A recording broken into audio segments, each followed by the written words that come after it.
We've all seen the movie The Matrix. It was interesting and fun on the big screen of the TV, but has it become a bit too real in your own life? Are you seeing glitches in the Matrix and trying to figure out what's happening? Have you been told that you've been tricked and that you need to fight against what they've done to you? The deception. Whether you're just beginning to notice, or if you've been searching for a more peaceful and congruent way to live without battling them, you're in the right place. I'm Ken, and I'll be joined by Eliza and Raina Stella. Let's explore together on the Liberty Ark.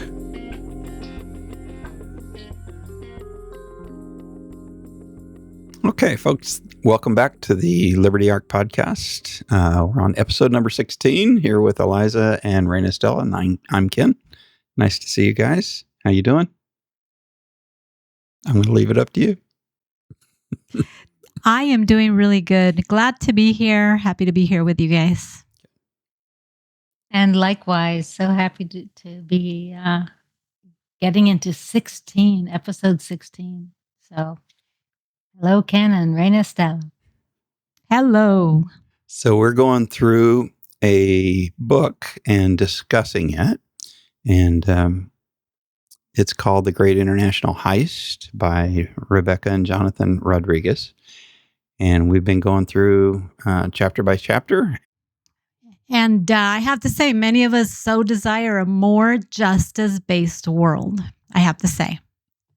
So on this specific slide here, that's where my focus would be is what we can each do, right?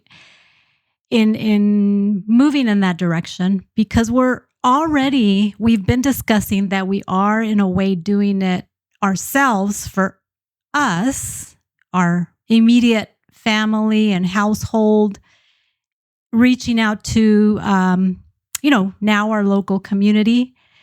And now we're discussing, expanding, right, internationally, which really is, in a way, in relation to the overall title of this book that we're reading. So little by little, I think the baby steps we're taking, leads us into international solidarity. So, yes, and if we look at, it's not so different when we look at, okay, we have family solidarity, as you're saying, community, our local community, our state, our country, but to be as protective for the international situation as we are for the other layers, because it's all interconnected and it all leads to equity. And we have to, I think, expand our thinking to involve everyone. So my concern is that we all don't see things the same way. As just on a national basis, but much less international, we tend to be pretty divided. And I don't think it's as divided as we're made to think based on social media and stuff. I think there's a lot of manipulation that provokes that. But there are a substantial number of people that I think just see the world in a completely different way than I do. So do you guys have any thoughts on, I think humans just in general actually are have much more in common than not. Internationally in different countries and stuff, that's what I've seen. But there still is a substantial different way of viewing the world and what's right and wrong and good and bad between certain groups. Thoughts? I do agree that we do have more things in common than not. But we have to consider, naturally as humans, we already see things differently because of our surroundings, as we've been discussing. Mm-hmm. So now we think about the different parts of the world, right? Mm-hmm. We are able to now connect, but imagine there, like the beliefs in the different countries, the small communities in different countries, the larger communities.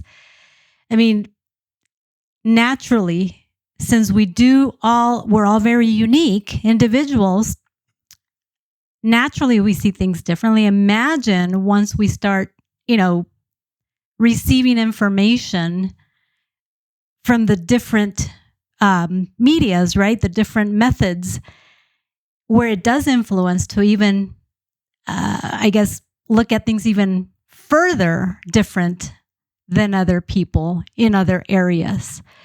Though we do have a lot more in common than not, I think that's where, like, the influences around us is where we have to really, really understand that there's definitely the more that we connect and communicate and discuss, we're going to realize that no matter what's coming our way, we do have a lot of good to offer to each other. It just takes that. It takes communication. I don't disagree with that at all. I think you're absolutely right. At the same time, the more local things are, whether that be local geographically or local on the internet. I mean, we're local with each other because we think the same, even though we're geographically in very separate places. But the system, we'll use that word, right, loves to keep us separated and arguing. So that's the challenge to me, is even though in reality at the base, we all have the same basic wants and desires. But man, even like a key word will pop up. You got to be so careful when you're talking in a group, because the interpretation of a word can really fire one group up to try to create a battle when there's no intention of having a battle, Exactly. It'll trigger someone and then it'll affect everybody involved. Yeah. Everybody in that group. Yeah. And even when you didn't have any intention of creating any kind of tension, which then means, to me, I'm a hermit anyway, as you guys know, but it almost makes me less interested in being in groups at all if I have to watch every word that I say for fear that somebody's going to interpret it some way that I didn't mean it. So there's just this constant under the surface tension of walking on eggshells and trying to be careful. And I'm not very good at that. So sometimes I break a few eggs along the way, but not intentionally. Truthful.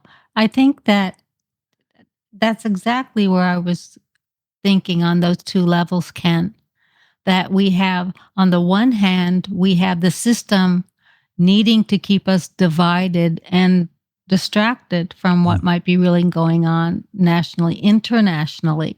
Mm-hmm. It's an international heist, but we have to be misdirected, other divided, and the best way to do that, other directed, the best way to do that is to keep us divided on a local level as well as international levels. The other piece, and you mentioned it, is our inherent value systems that we each hold. And that's where we gravitate to those around us that, internationally, nationally, community-wise, that we have this, similar value systems. And that part's important because that's not something, that's something like spiritual, that we hold. And that's okay. But I think it's this division that's being pushed upon us that you're mentioning, that it can be triggered so easily that keeps people even more divided. In my experience, religions are one of the strongest emotional polarizing aspects. And most, in my experience, most religions don't have room for anything but their own, basically. So religion and politics, you don't discuss at the dinner table, right? Yeah. See, I've always struggled to understand how can I, or in general, how can one person make a difference, right? With the scenario that we're talking about, right? Where they cause intentional distraction or divide. Then I start thinking and I'm like, wait, I really feel like we need to continue. The one person needs to continue. We need to continue doing what we're doing because I think they're at the point, or we are at the point where, yes, they are definitely causing chaos, distraction, trigger words to get us to fight with each other. But it's at a point where I believe they are losing a lot of credibility.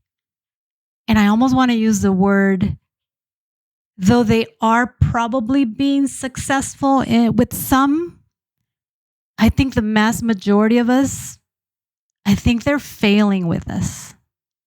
I think we need to continue doing what we're doing, getting informed, gaining more knowledge, researching, figuring it out, and continue to do that because that's what's going to help.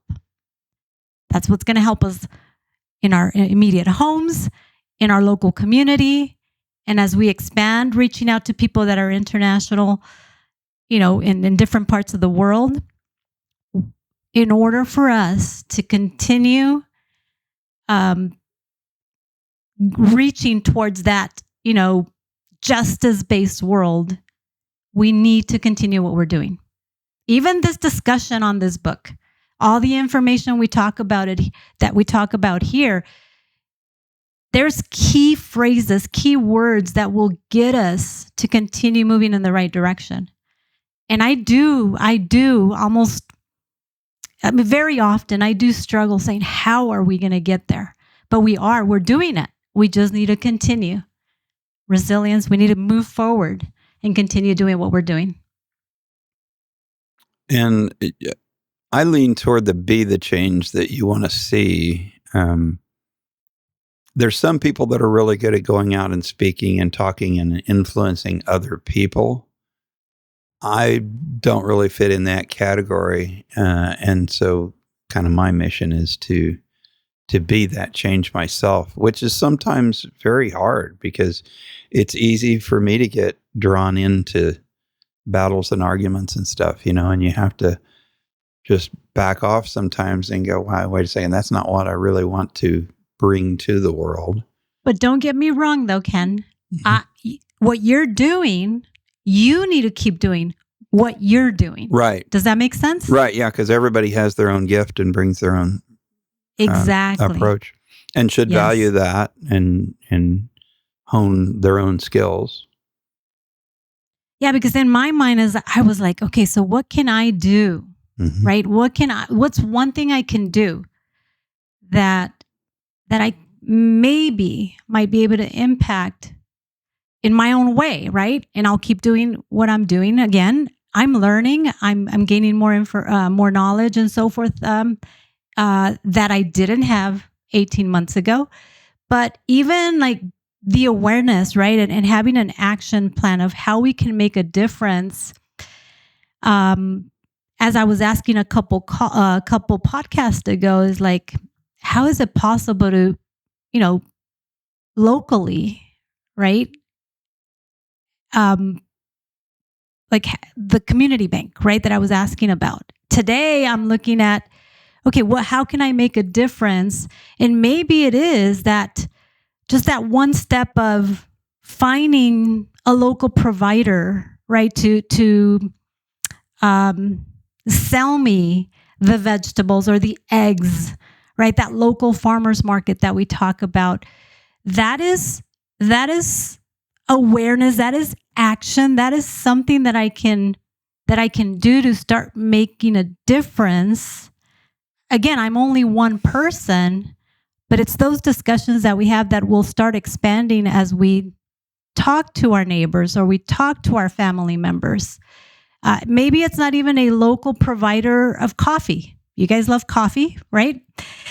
Maybe it's someone in another country, we're talking international, that they have that product. And it's not us necessarily going to, say, a corporate store to buy it. Now we're buying it from someone in Mexico that may be that may have that product that will get it to us. And it's not only helping us, it's helping them there locally in Mexico. Don't know if that makes any sense, but it's more so this is how we start.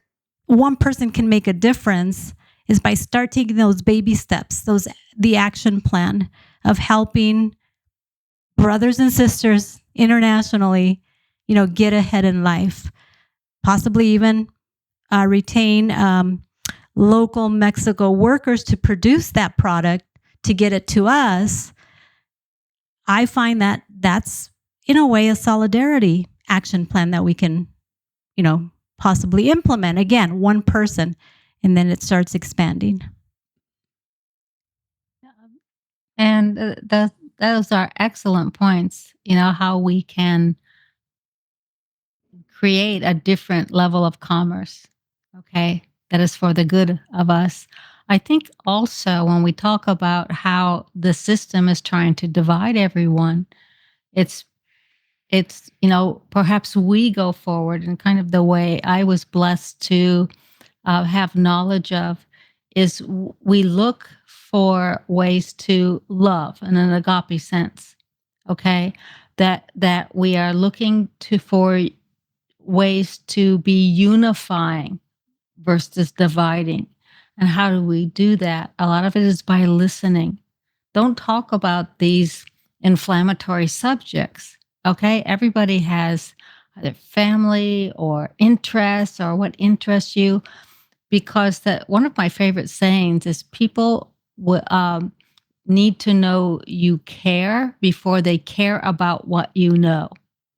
So whether it's your neighbor, whether it's someone online, etc., form some sort of unifying bond of commonality, which is caring, which is, love. It's you bend, but you don't break, right? Mm-hmm.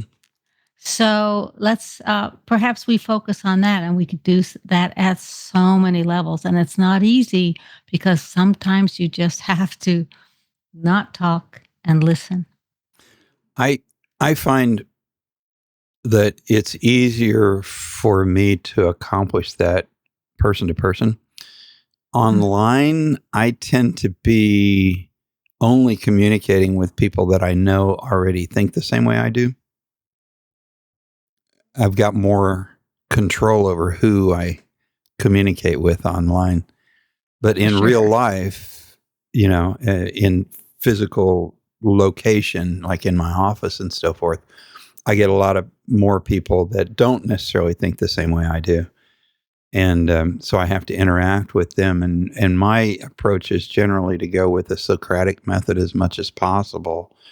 And that, not to jump on people, but to ask them questions about if they say something and it makes me kind of, head torque, not respond or not react, but instead ask some questions about how do you see that and what's, people are much more able to see their own illogical conclusions if you don't tell them they're illogical, but just ask them to explain them better to you so that they can come to their own conclusion that they're illogical. Yep. And the fact that you mentioned earlier, Ken, that words make a difference, as Eliza points out, there should be more love put out there.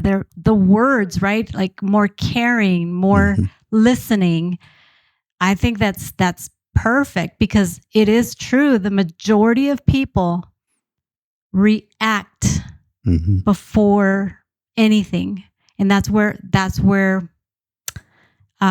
more fuel to the fire, right?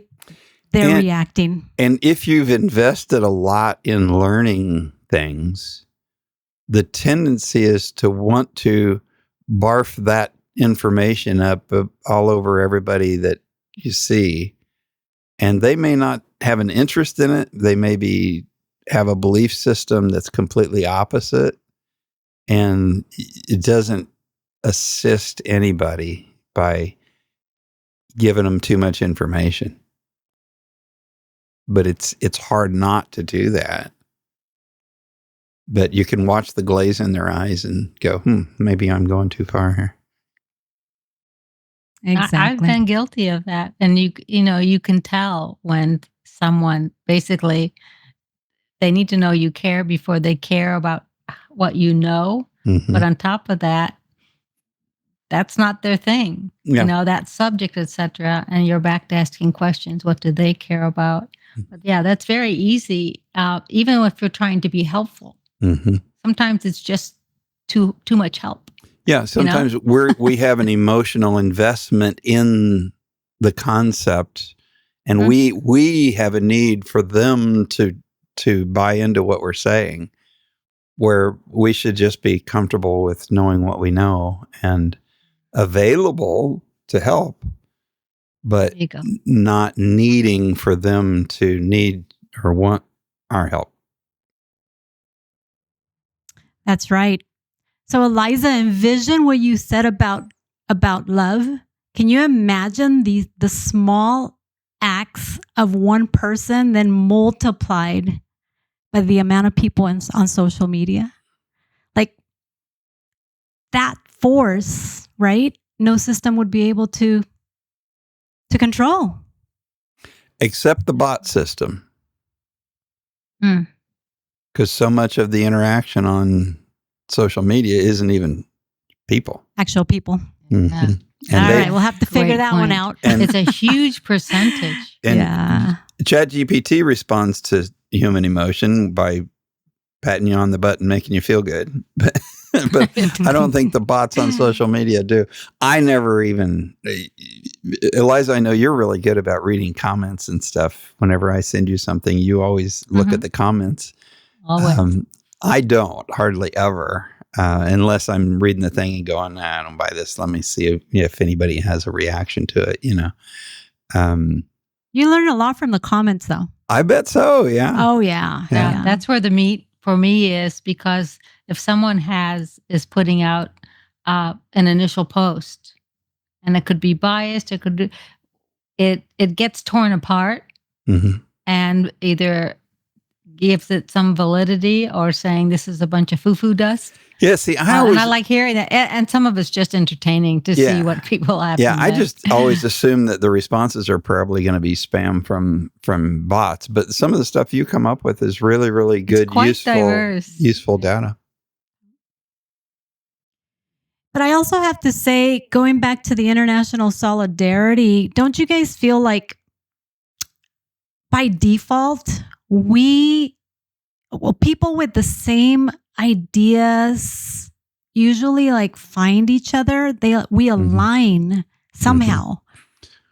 It's like magic or something, because I think part of it's the algorithms. I think they show stuff to you that's consistent with other things you've seen and groups you're involved with. And so you're more likely to be driven into a group that kind of thinks your way, which is good and bad, right? I mean, you can't allow it to get you in and locked into something and not be exposed to other ways of thinking.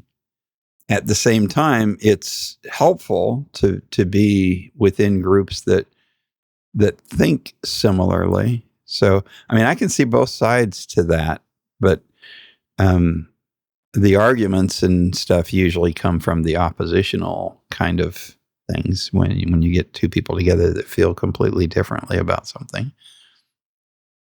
And the groups that you can coordinate with, that think the same way, are helpful too. I mean, I think both sides are helpful as long as they're respectful. That's the key word. That's the problem. Mm-hmm. That's a big challenge, I should say. Yeah. is the mutual respect. Yeah. Early on with the internet, I mean, I've been around it for a long time because I was overseas back in the mid-90s when it really started being a big deal. And so I was trying to communicate with people back here and so forth. And so I got sucked in way back when to being in battles and arguments and stuff with people. And I found it not to be useful in any way, shape, or form. So now I read stuff, but I never respond to anything. It's just interesting learning what's out there, but not participating in it myself. I stay out of that. I stay out of the fray. Yeah. But it is, some of it's educational. Mm-hmm. But and what I see happening, it used to be, even as a country, we had like national value systems. Mm-hmm. But I think the system must divide us. And so there are several ways to divide a people. And and it's been very effective. But what they've done is little by little eroded to people's value systems, to the negative. And similar, I remember reading long ago, for unity, one thing that really needs to be there to coexist are similar value systems, or at least respect, as you said, for someone else's values, as long as it's not for evil purpose. And that is getting challenged right now. That value system has gone like off the rails. The value system, I don't even recognize things as like a value system. That can people really believe this stuff? But they do. Mm-hmm. But it is indoctrination. So how do we bring that back around? And I think it is through love, but it's gone way far. And it seems like, as generally humans don't make change in their life until a crisis happens, right? Mm. I mean, everybody always waits till a little after it's too late before they really make a change, whether it's addictions or, all kinds of things are kind of the same way. And so the pendulum swings in value systems and so forth, and the things that we're seeing, I think, although it's frustrating as all get out when things get swung way far one direction, it's kind of what it takes for enough of the mass to accumulate into an agreement to recognize, we're not going over there. Right? But it takes that strong swing to gather up enough people within the mass to bring common sense back in. And I think things have been so loony over the last few years that it's kind of nice to see a certain degree of, people that really weren't paying attention. They just can't not pay attention now because they're running into such craziness that they have to recognize it for craziness. The craziness of a few years calmed down for a little bit, but then it's like coming back again, and very aggressive too. Yeah. So it did calm down for a sec, but it was wild. It was wild when it was taking place. I think that was seen, and now that they can't have people getting along, right? Yeah. I mean, the system, I think, generally does that in that they swing, create real craziness, but then they've got to let things settle for a little bit, and everybody takes a breather, and then it's like, okay, now we'll swing it the other way, right? It starts again, yeah. Yeah, but they have to give you that breather every once in a while because it would boil over if they didn't. And I guess the question is, are they eventually going to decide they want it to boil over? Or do they want to blow up? Or blow up, yeah. Yeah. Or do they want to just maintain control as they've done for a very long time? And that's why I say economic control is the Go ahead, please. Yeah, and that's why I mentioned I think it's important for each of us to continue doing what we're doing to really challenge the unjust system, right? And it becomes even more important. And I think it's happening. It becomes more important when we do share it, share the knowledge and the strengths, across borders internationally. And I think I'm seeing it. I think there's a lot of support with people that are not here locally. There's a lot of support in general, and again, there's definitely a lot of chaos and a lot of noise. But I think each of us, we just have to do the right thing and keep moving in the direction we have been. So. And this first sentence, and I think all of these slides blend together. The fact that we're looking at just the first slide, but this entire series, the 16 discussions that we've had. First of all, you are here. Like, where are you at in your thought process regarding this?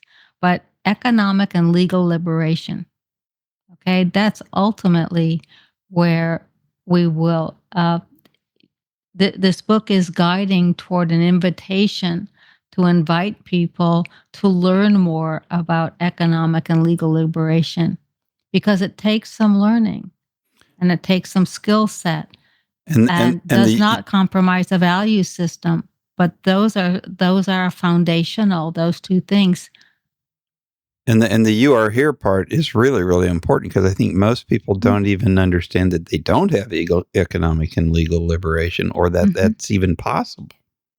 Well, let me actually mention something on the economic liberation. I think people are doing it without even knowing, but it's important for them to get informed and know. Wouldn't that be considered, say, for example, like a couple things that happened recently, such as boycotting specific stores, right? It's where we direct our money that gives it power, right? So if we stop that gives us empowerment, and that would be an example of economic liberation, because we are the ones that choose, each of us, right? Each of us, we choose where our money is directed. So indirectly, people are doing it, but they do not know. Actually, they do know. They do know how powerful that is when we do come together and do it together. It's impactful. I think people have seen it, but they don't continue it. And this is peacefully. This is boycotting is peacefully. It's just you simply don't direct your dollars there.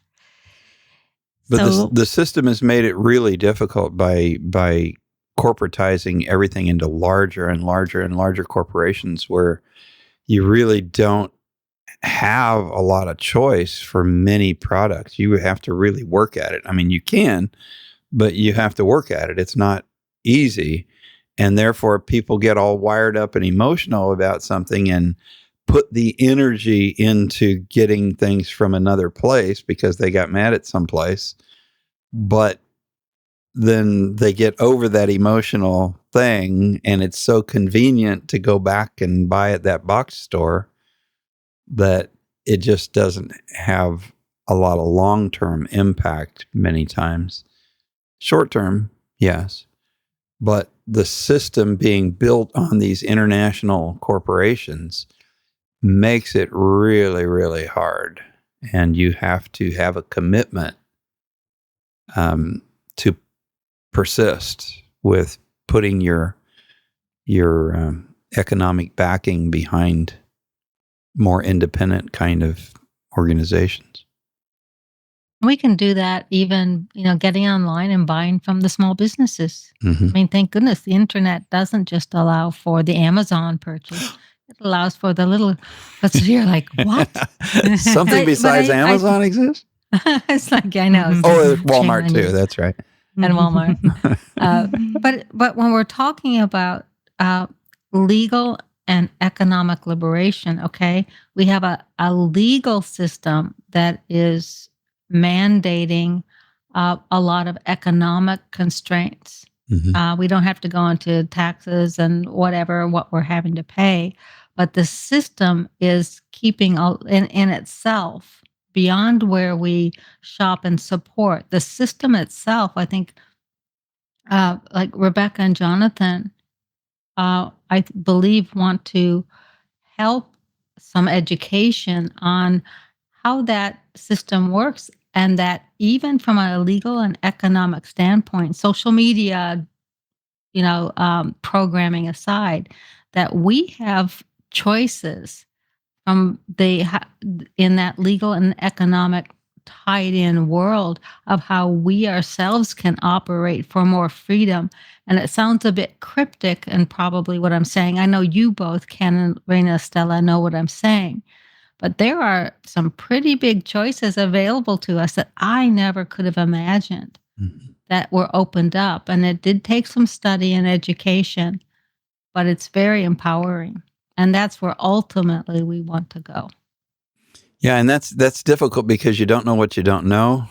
And so it's even hard to talk with people about these concepts because they don't have a clue what you're talking about. And so but you can't just jump in and explain everything, right? There's not enough context to make sense out of it. So it's a slow process of conveying information. And that's one of the reasons we're going so slowly. I know you guys get frustrated with me because you want to get into more in-depth stuff. Oh, no, I love this pace. I really do. Good. I think it's important. Raina Estella, she's just like Superwoman, and she could open it up. Well, we're about to head into chapters where that's going to become more part of what we're talking about, starting with episode 17. We'll get into more practical, what does this mean? What are we really talking about? Type of stuff. So this is kind of the end of the generic understanding, and now we're going to be getting next round into deeper water. Basically, we'll still have to be a little careful. We'll rein Estella every once in a while. All right. I'm going to go to the next page here. Yeah, the pace is good, Ken, Eliza. I think it's important because it is not an easy discussion. It's important that we definitely take our time. Yeah, and the first part of the next chapter is about words, right? Even it's hard to talk when you haven't defined the words, right? And we've all grown up with a certain understanding of the meaning of words, and there might be different ways those words could be utilized and defined. And that has to be entered into slowly to make sense out of it. So anything once we get into those words, I'll have to tell you guys ahead of time. Jaw dropping for sure when we start defining the words. So just be prepared. Yep. Exchange of ideas is a good phrase. I like. Justice is an interesting animal because it might have different meanings to different people. And then I was talking before we started that this includes supporting fair trade initiatives and international rights. Those are tough, boy, because those are usually run by organizations that have countries. That have an agenda behind them. And they tend to, speaking of words, they tend to utilize words that don't necessarily mean what they're saying. Many times they name things, very pretty things, and then if you get down into it, it actually is completely the opposite of the words being used. So anytime you get into those international things, in my view, it's like medical studies. You got to look at who's funding this thing, because there's going to be an impact on if money's coming from a place, an organization is going to do what they need to do to keep that money coming in. It's just how these organizations work. It just seems like they always start with a great cause for a great reason, right? Mm-hmm. And it's just scary what it ends up being. Mm-hmm. So back in the day, I would read a lot of studies and how studies were done. That was part of what I needed to do. But there was more than, like you're saying, Ken, there was more than one company out there that does these studies. And what they advertise is, we will get you the results you are looking for. Mm-hmm. You tell us what you want the outcome to be. No worries. Yeah. We can skew the data, which I can too. We can skew the data any way you want. And like the book. That's tragic. The book How to Lie with Statistics, isn't that the name of it? Uh-huh. Yeah. You can make a study say anything you want it to say. And most people have no ability to read the study and the details of it and determine why it's all lies. So they just believe it. Unfortunately, we've gotten to the point that even all the funding is coming from a direction. So anyway, I could go on for a very long time over that whole deal. But by recognizing our interconnectedness, now that's an important thing to recognize, because I think people tend to disagree with somebody, and so they tend to think that that person is a bad person because they don't think the way I do, rather than just, hey, we have a disagreement in interpretation of something. And we are interconnected, whether we like it or not. So we should probably make it a livable arrangement, Hey.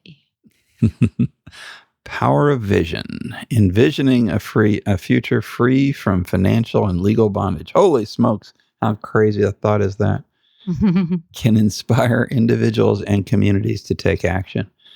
So approaching it from a positive standpoint of figuring out what you want. And again, we've dealt with, where are we? Now we're heading more into, well, where do we want to go from here? And you got to get it in the old imagination before you can create anything. And the system bases its control upon the people not being free from financial and legal bondage. It's not that we have to be in fight mode.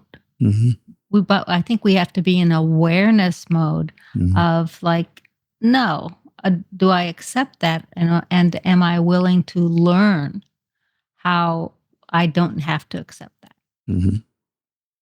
And then evolve from there. Because this is really, like you said, wow, that's empowering right there. Yep, and it's what we have discussed it in the past, where it's the awareness, definitely, and really making time, right, to learn and understand, right, the basics of the contracts that we're entering, the obligations we're entering, and as we walk on that path, it definitely will allow us to, in a way, free ourselves, from that bondage. And once you become aware of the bondage, which most people are not really aware of, they just know their lives are, quiet desperation for the most part. But I think most people don't have a clue that there's options to get out of that situation, because whether you know it or not, you've agreed yourself into it, basically. And you can unagree yourself out of it, but you just have to know how to do it. And there's restrictions on that. I mean, it's not just like you're going to snap your fingers and it's all different. But if you know where you're at, and then you have a better understanding of what's possible, then you can start working your way toward what you prefer. gradually. In other words, you're telling us that we ourselves voluntarily have entered into this quote unquote legal bondage that we're in. Yeah, I mean, voluntarily voluntarily is an interesting word because I think most people think they're raising their hand. Oh, that means I'm volunteering. Well, it can be a little trickier than that. It's more of were we guided and not given all of the facts of what was really going on underneath as we took the steps forward that we did. Yeah. So if you're doing the only one thing that you think you have available to you, you're actually volunteering for that because you're not choosing something else. But if you don't even know that something else is available, you're volunteering still, just without your own knowledge that you're volunteering. Interesting. Well said. This vision must be rooted in practical steps. That's something we're trying to dig into here, and achievable goals based on lawful principles while also being bold and imaginative. Any thoughts on that closing phrase or sentence? Well, we had all discussed lawful before. We don't mean legal. We don't mean the legal statutory system of the 60,000 plus statutes and codes that have been put on the books without our knowledge most of the time. We're talking about lawful principles that are ethically based, time-tested principles of communities, of countries, and by which to operate.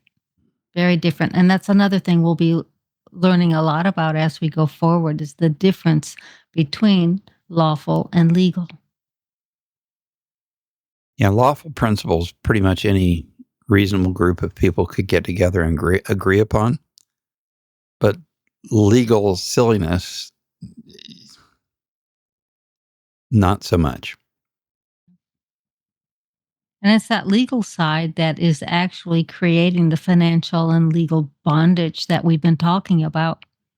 That is putting the constraints there that what we've been led to believe that that's been the only option that we ever have because it's legal. And we will find out that there are options. We can opt in or opt out of a lot of the legal stuff and remain lawful.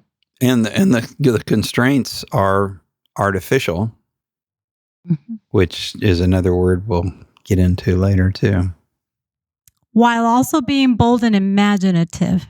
When we continue learning so far what we have and what you guys will, the steps, the action steps that we will be able to take. Imagine. It's I guess you can call it, you can breathe. You can move forward.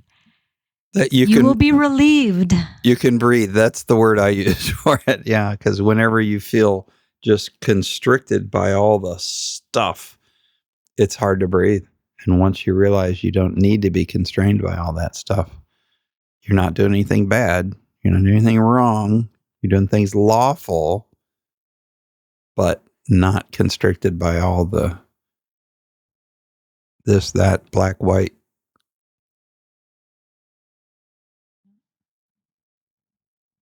We have a lot of good discussion coming up, boys and girls. This is going to be fun. Yeah, I'm really excited for where we're heading with this now. And it'll be on the next episode. Yep. Excited to go there. All right. Have we conquered this one for this evening? I say we have. So. All right. This has been fun. And we'll sign off from the kind of theoretic component of our discussions and head into some real interesting stuff next round, I think. Looking forward to that. Thanks, Ken. Thanks, Rena Stella. Always a good time. You guys have a fabulous evening. Likewise, Eliza and Ken. Have a good night. Bye-bye. Bye-bye. Yes, much love. Bye-bye. The views expressed in this Liberty Ark podcast are for informational and educational purposes only. They do not constitute legal or tax advice, and they may not reflect the official positions of anyone at all, really.